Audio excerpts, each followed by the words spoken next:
President, মসজিদ কমিটির লোকজন, সবাই আপনার সঙ্গে আসসালামু আলাইকুম। আপনারা সবাই ভালো আছেন? এই মসজিদের আমার প্রথম, এর আগেও কয়েকবার লোকের সাথে কথা হয়েছে, সময় করতে পারি না, বিভিন্ন মসজিদে সময় করতে পারি না। আজকে সময় হয়েছে, আল্লাহ সুন্দর করে যে মসজিদ আসার জন্য আলহামদুলিল্লাহ। আসলে অনেকে আমাকে চিনেন, নাম জানেন, আমার নতুন যারা আছে না, কারণ দীর্ঘদিন আমার এই সাহাবায় থাকতে জানে। একটা সময় ছিল যে আমি সাহাবায় থাকতে পারি, বিভিন্ন দিয়ে আমার সাহাবায় থেকে দূরে রাখছি। যাই হোক, আমি সাহাবায় দূরে থাকবো, সাহাবায় মানুষের দূরে থাকে না, সাহাবায় মানুষের সঙ্গে বিভিন্ন মাধ্যমে আমার দূরে গেছিল, কথাবার্তা করে তো সাহাবায় প্রশ্ন করা থাকতো। আমি যখন সাহাবায় বাইরে তখন সাহাবায় একটা সন্ত্রাসের আতঙ্ক চলছে, বিভিন্ন রকম অরাজকতা ছিল, কোনো কথা বলা যেত না, কোনো প্রতিবাদ করা যেত না, অন্যায় হলে থানা পুলিশের কাছে গিয়ে অধিকার পাওয়া যেত না। এবং ওই লোকজনের সাথে আমি কিন্তু বলছি, আমার ব্যবসা বাণিজ্য সবকিছু আমার ব্যবহার করে রাখছি। ওই সময় আমি প্রতিজ্ঞা করেছিলাম যে এই পরিস্থিতি চলতে দেয় না, কারণ কারো উদ্যোগ হয়ে এইখান থেকে সাহাবাদের মুক্ত করে দেওয়া দরকার। তখন থেকে আমি পরিকল্পনা করতেছিলাম, যখনই এই মাসে চাইবো এই জালিমের শাসন অবসান হইব, আমি সাহাবাদের এই সাহাবাদ পৌরসভাটা একটা নতুন করে মানুষের একেবারে যে অহিত অপরাধ হয়ে গেছে, যেরকম সন্ত্রাসের জন্য তৈরি হয়ে গেছিল, এখান থেকে মানুষ উদ্ধার করতে আমি আমার চেষ্টা করতেছি। আমি চেষ্টা করি সন্ত্রাস একবার করতে পারবো না, কারণ আমার সরকার হবে না, এটা অন্তর্বর্তীকালীন সরকার।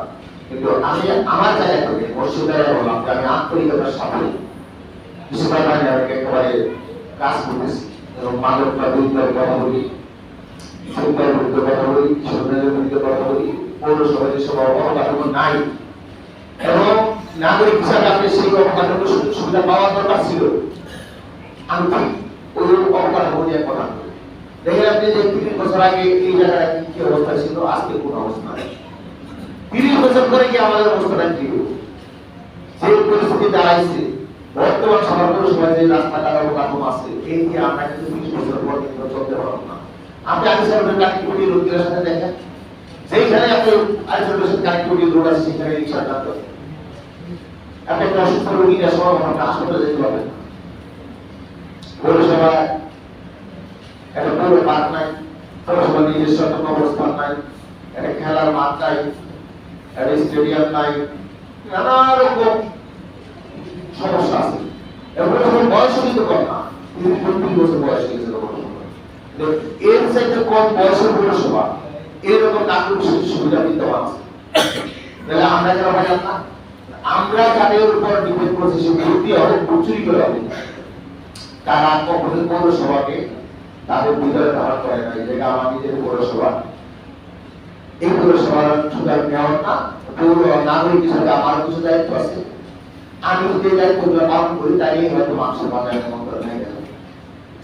যদি তারা জানান করতো তাহলে পৌরসভা আপনি ভাবেন একটা যে সামার কিন্তু অনেক গুরুত্বপূর্ণ একটা জায়গা, গুরুত্বপূর্ণ জায়গা না, খুব গুরুত্বপূর্ণ জায়গা। কিন্তু আমরা যত টাকা ট্যাক্স দিচ্ছি, ট্যাক্স দিই, এর কিন্তু আমরা সরকার গুরুত্ব কম হয়। এবং সাভারের যে গুরুত্ব আছে, এই পর্যন্ত সাভারের কোন দায়িত্বশীল কোন নেতা এটা কিন্তু সরকারের কাছে তুলে ধরতে পারে। যে কারণে আজকে আমরা বলবো সব কিছু করে যে সমস্যাগুলো আমরা চিহ্নিত করছি, এই সমস্যাগুলো কাজ করতেছি। আমি বলি না আপনারা আমার বলি না, আমি একেবারে বসিদারে বললাম আমার কাজ করব, যদি আপনাকে ভালো লাগে, আমি যদি আপনার কাজ করে অর্জন করতে পারি, আমার দিয়ে যদি অর্জন আপনার মনে হয় কনফিডেন্স থাকে যে অর্জন ভালো করবো, তাই আমার আমি অনেক চড়াইয়ের ব্যাপার হয়ে আজকে এখানে আসছি। আমি বাকি সময়টা সাধারণ মানুষের সেবা করতে চাই, যেহেতু আল্লাহ যতটুকু আমার ভোট দেন, তার জন্য আপনারা আমার পাশে থাকবেন, আপনারা আমার ভোট দেন না। আমি যে কাজ দিলে সবার সংস্কারের কথা বলি, তখন মাদকের বিরুদ্ধে কথা বলি। আপনি যদি আমার মাদকের তথ্যকে সহযোগিতা না করেন, তাহলে তার সবাই কাজ করতে পারবেন এবং আমার পাশে থাকতে সমর্থন করতে। একটা জিনিস মাথায় রাখবেন, আমি যদি আপনার পাশে দাঁড়াইছি, আমি যদি চিন্তা আছি আপনি কোনো আমার আগে আপনি ভোট করবেন, এই ভয়ের কারণে। যার ফলে আমার হোয়াটসঅ্যাপ নাম্বার আছে, ইচ্ছা করলে আপনারা আমার হোয়াটসঅ্যাপে কোনো তথ্য দিতে পারেন, কখনোই আমি কারো কাছে প্রকাশ করবো না। আমি তথ্য যাচাই বাছাই করে আমি আমার মতো করে প্রশাসনের সহযোগিতা দেবো, কিংবা আপনার সহযোগিতা নিয়ে আমি দুর্নীতি থেকে বানাবো। সবকিছুর পরে সাধারণ পৌরসভা আপনার মুখে ধারণ করে দেবো, যে পৌরসভাটা এই পৌরসভার নামই কারণে এই পৌরসভার উন্নয়ন থেকে শুরু করে আইন শৃঙ্খলা সবকিছুতে যাতে আপনার অংশগ্রহণ থাকে, আপনার অংশীদার থাকে, সেইভাবে আপনার কাজ করতে হবে। দীর্ঘদিন সমস্যা ছিল, কিন্তু কারো উদ্ধার করতে হবে না, উল্টাটা আমি এখন করতে পারবো না। আমার চেয়ে ভালো কাজ যদি কেউ করে, আমার চেয়ে ভালো চিন্তা ভাবনা যদি কেউ করে, আমার চেয়ে ভালো যদি কনফিডেন্স তার মধ্যে থাকে, আমি তাই উল্টা সেও আগে আসুন, চেঞ্জ করি, আমরা এটা পরিবর্তন করে এরকম আশা রাখি। সবশেষে আমি আপনার কাছে বলি, উজ্জ্বলা মাসুদ ভাই দীর্ঘদিন যাবত উজ্জ্বলা মাসুদ রাজনীতি করে এই মসজিদে যারা এক করতে পারি, এই পর্যন্ত উজ্জ্বলে যে কি করতেছি আমি ওর মধ্যে খারাপ কোনো রকম কোনো আমি দেখি নাই যে উজ্জ্বল খারাপ কোনো তাদের সাথে আছে এরকম করে ও অনেক চেষ্টা করতেছে ওই এলাকা নির্বাচন করার জন্য। আপনারা এটা আপনারা আপনারও জায়গায় থেকে বিবেচনা করবেন। উজ্জ্বল যদি ভালো কাজ থাকে তার কি হতো, উজ্জ্বল যদি ভালো কাজ করতে করতে আমি যদি বলতেছি তো উজ্জ্বল একেবারে মানে এই ধরনের মানুষ ওর দ্বারা তার কোনো ক্ষতি করে আমি বিশ্বাস করি, বিশ্বাস করি না যে ওই মানুষের ক্ষতি করতে পারে এরকম মানুষ। তারপরে ভুল লাগে আমি আমার ভুল কথা না, আপনার কাজে আমার কাজ যদি পছন্দ হয় তাহলে তো ভুল দিবেন। আমি কাজটা করে আপনারা কাজটা দেখেন, যারা একটা চোখে দেখেন আমার বিভিন্ন সামাজিক প্ল্যাটফর্ম আছে ওগুলো অনেক খেয়াল করে দেখবেন যে আমার কাজ আমি কেবল শুরু করেছি। আমি নির্বাচন মানে পৌরসভা নির্বাচন আসার আগে অনেকগুলো কাজ করে আমি সারা পৌরসভার পাশে দেখা দিতে চাই যে আমি প্রকৃতপক্ষে এই সারা পৌরসভাকে ধারণ করি, আমি মেয়র না, আমি জনগণের সেবা করতে চাই। তার জন্য আমার একটা প্ল্যাটফর্ম দরকার। আপনারা যদি দয়া করেন সুযোগ দেন তাহলে আমি কাজটি করতে পারবো। আসসালামু আলাইকুম। সবাই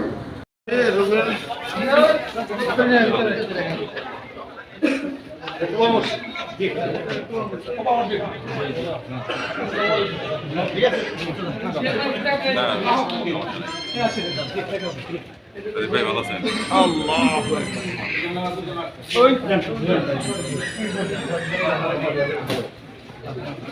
সামনে থেকে এক পাশে যান ভাই ভাই